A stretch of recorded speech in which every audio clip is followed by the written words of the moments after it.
Greetings, my friends. This is Gilles Mancillon. I'm returning to continue to speak about transcendental psychology. I'm also trying to reveal, to talk about certain aspects of the universe, the multi-dimensional universe. For we're living in a universe that has many layers. There are like parallel universe, higher forms of. The more we ascend, the more consciousness expand. We'll see that there is much new knowledge about the universe. For we are the universe. We have a universe within ourselves. It is important to continue to cultivate this inner self, this inner connection. In a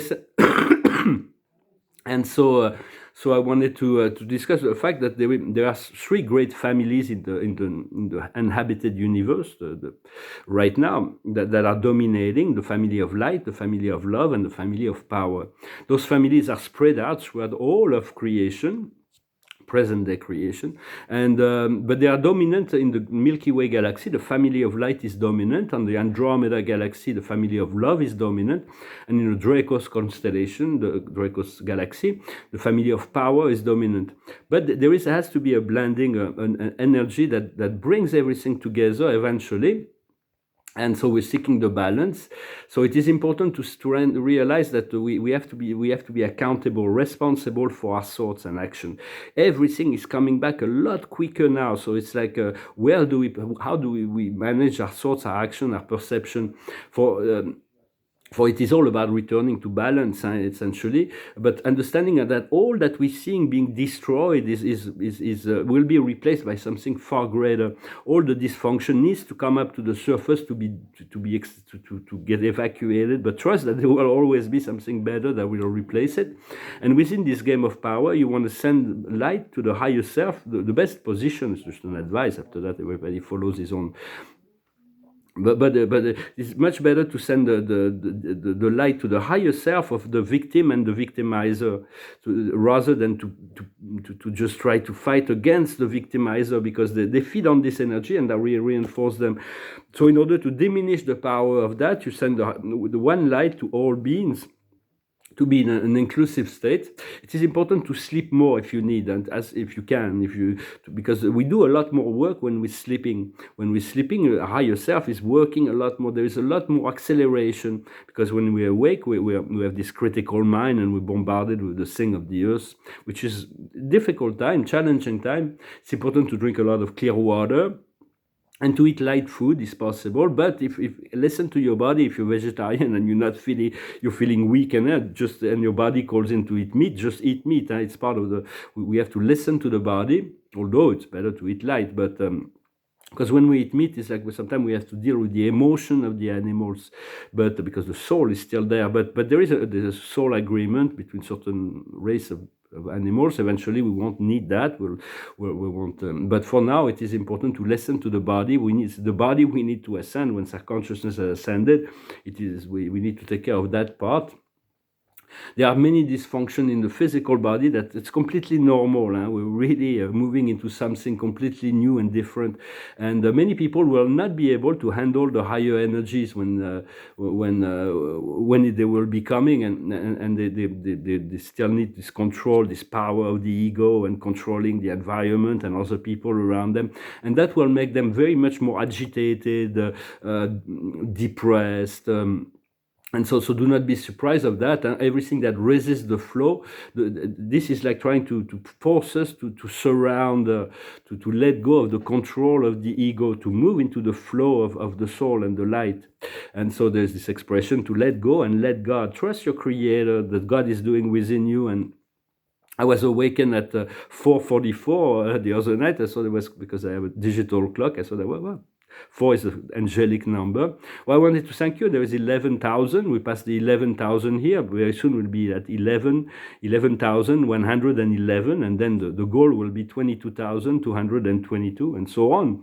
So let's hope this will continue to grow. For the Earth frequency is rising, and there is a natural selection that will be coming naturally. There is nothing to worry about. There is a higher plan at work, but it won't be like the Darwin, the survival of the fittest. It will be survival of the compassionate, of the kind, of the meeks, of the Christ. Already explained that. So it's like to develop this compassion for ourselves and for others, because our lucidity and our courage grows. The more compassion and love we have, the more wisdom and light we get, and the more the act of courage becomes more obvious. But there isn't. We have to embrace our destiny. We cannot avoid our destiny. We can delay it, but we cannot. So it's about. Embracing whatever your soul wants to take you, and for that we need to find a work with some people. May have to change profession, because we need to work with ethical people. We need to work in a work that is fully satisfying on a creative level, and to bring great resources.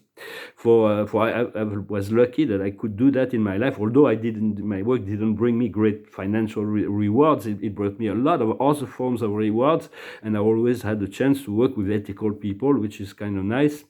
And so this is kind of essential, understanding there is no virtue in poverty. This is something created by the controller, this idea that poverty is better than, because they want to keep the control. But there is no virtue in having wealth and holding it all for ourselves either. So it's about finding the balance, but continue to cultivating this sense of flow and abundance. For some people do not want that, but they will come to realize it eventually, that we're better when we live in abundance than when we live in lack. But once again, we can lead a horse to the water. We cannot force a horse to drink the water. So it's like everybody will awaken when it's their time, and we are the way that God created us. We may as well accept the way we are created, and to accept who we are, where we are, everything that we are. This is a perfect moment, and I am centered in the present. And then we move from the present into the presence to accept this love of God and continue to share it and communicate it. And so, for we have to trust in yourself, not blind trust and faith, but trust in the plan of God, in the source itself, in the goodness of the Creator, as well as your own ability to participate within that flow. And so, for we want to align with the source within ourselves.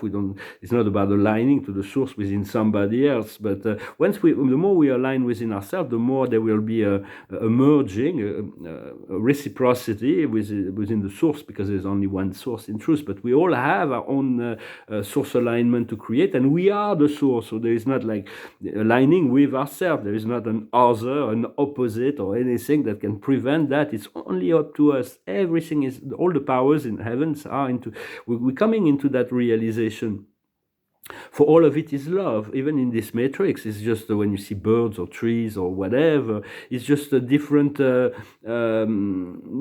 form of this of matrix consciousness that is expressing itself within this field of nature. So continue to move beyond. I would say to move beyond the limitation of the ego, to disengage from a lot of things each and every day, and understand also, if you can dream it, it is possible. If we sometimes we dream, we fly. But my master guide explained to me, you come from a world where it's more natural to fly than to walk, so it's natural for you to fly. But what I'm saying is that when we dream of that, it's like a moment of freedom that our soul is communicating. It's also training ourselves, because it's not because no human beings have achieved that yet that it is not possible. Once one person will be able to freely fly in the sky, and everybody will see that, they will come to the realization that maybe they can do it as well. There was this story of the Christ that was walking on water, and then when one of his disciples would say, well, I can do it too. And he started walking on water. And then he said, well, yeah, but I'm not the Christ. And then poof, he fell into the water. So it's all about beliefs and desire. Yet flying is not maybe the most easy, the first thing that will come. Unconditional love is the most powerful power that we need to exercise at this time. So I hope this message was interesting for you. I mean, we'll see what the changes come. And thank you for liking, sharing, commenting, and subscribing. And so it's very much about just being in the alignment, and to continue to trust, and to trust that there is a higher plan that works for us. Well, I'm going to finish with a song. It's a song that went through my mind this morning. It's called A Heart of Gold. I wanna live, I wanna give. I've been a miner for a heart of gold.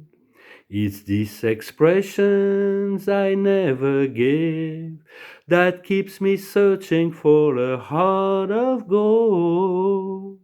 And I'm getting old, keeps me searching for a heart of gold. And I'm getting old. I've been to Hollywood, I've been to Redwood, I crossed the ocean for a heart of gold. It's been in my mind, it's such a fine line that keeps me searching for a heart of gold. And I'm getting old, that keeps me searching for a heart of gold. And I'm getting old, keeps me searching for a heart of gold. And I'm getting old, I've been a miner for a heart of gold.